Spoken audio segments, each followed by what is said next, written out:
Alright, sa mga patuloy po natin planto na mga kaibigan, may report tayong tatagapin. Kalating milyong lagda, ha? Para doon para sa pagpapalaya, ha?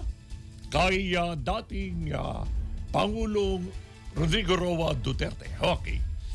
Ito ay sinakato para mga kaibigan sa Davao City.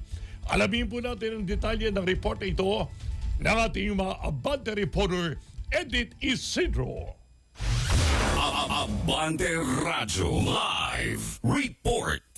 Si Ray sinusubukan ng mga taga-suporta ni dating Pangulong Rodrigo Duterte sa Davao na mangalap ng kalating milyong perma para sa pagpapalaya kay dating Pangulong Duterte mula sa kamay ng ICC o International Criminal Court. Ayon sa taga-suporta ni FRRD, panahon na para magkaisa sila sa ipakita ang kanilang pagmamahal sa dating Pangulo sa pamamagitan ng paglagda sa petisyon na pauwiin siya. Target ng mga taga-suporta na isumite sa Korte Suprema ang mga nakailap na lagda.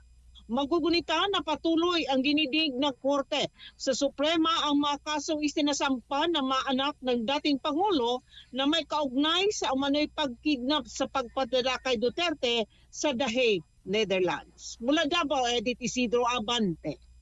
Thank you, Edith Isidro Abante mula sa Davao.